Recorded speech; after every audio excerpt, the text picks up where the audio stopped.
कृषि बिल का विरोध तो काबू में आ गया, लेकिन बनारस और आजमगढ़ के बुनकरों का विरोध कैसे थमेगा, यह अब एक नया मुद्दा है, क्योंकि यहां सब्सिडी को लेकर बुनकरों ने हड़ताल कर दी है। अब इस हड़ताल के चलते पावरलूम इंडस्ट्री का शोर पूर्वांचल में थम गया है।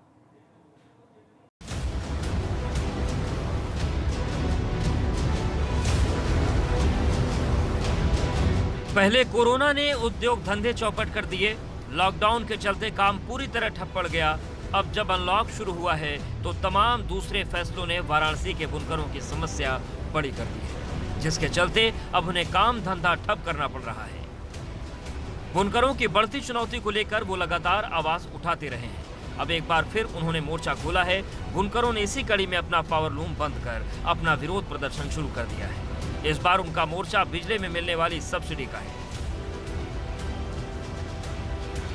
बनारस में पावरलूम बुनकर हड़ताल पर हैं और हैंडलूम के बुनकर उनके साथ जुड़ गए हैं। आपको बता दें कि फ्लैट रेट पर बिजली की मांग को लेकर बुनकरों ने हड़ताल की है।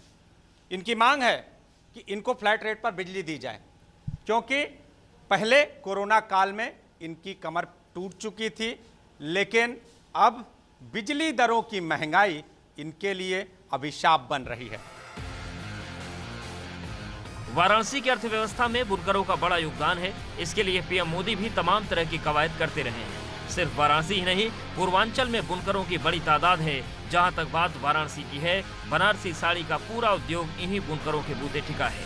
ऐसे में इनकी मांगों को नजरअंदाज करना मुश्किल हो सकता है। इस बार बुनकरों ने बिजली सब्सिडी को मुद्दा बनाकर प्रदर्शन शुरू किया।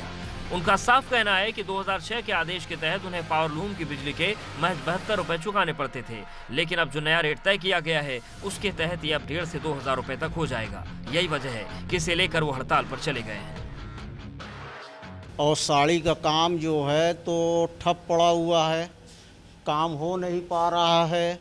उस पे से बत्ती का जो बिल आने वाला है इसको हम दे नहीं पाएंगे, इसीलिए हम हड़ताल किए हैं कि जो बुनकर कार्ड से जमा हो रहा था उसी पे अगर ये जमा होता तो आदमी जो है जी खा लेता, और इससे अगर नहीं हो पाएगा तो आदमी जी खा नहीं पाएगा। ये सारे धंधे बनारस के ख़त्म हो जाएंगे। खास बात यह है कि इस बार बुनकरों के साथ हैंडलूम बुनकर भी जुड़ गए हैं। इस हड़ताल पे हम लोग भी जुड़े हुए हैं, क्योंकि हम लोग का यही काम ही है, इससे हमारा रोजी है, इससे हम लोग खाते कमाते हैं। तो आज पूरी तरह से बंद है, व्यवसाय पूरी तरह से बंद है? जी, पूरी तरह से बंद है। और हम लोग जितने यहाँ मजदूर हैं हम लोग हड़ताल पे हैं। इस मामले की गंभीरता इससे समझी जा सकती है कि कांग्रेस इन बुनकरों की समस्या को लेकर लगातार सवाल करती रही है। सितंबर में प्रदेश कांग्रेस अध्यक्ष अजय कुमार लल्लू इन बुनकरों से मिल चुके हैं। वाराणसी की बात की जाए तो मदनपुरा, रेवड़ी तालाब, भेलूपुर, बजरडीहा, लोहता, दोशीपुरा, बड़ी बाजार, कोयला बाजार, नक्खी घाट, सरैया, पीली कोठी, गोलगड्डा, जलालीपुरा, लोहता इलाके में बड़ी तादाद में बुनकर बसे हैं। लेकिन अब इन इलाकों में सन्नाटा पसरा है। मांग बस वही है कि सब्सिडी की पुरानी व्यवस्था बहाल की जाए, क्योंकि जिंदगी की दुश्वारियां, महंगाई समेत तमाम मुद्दों ने बढ़ा रखी है।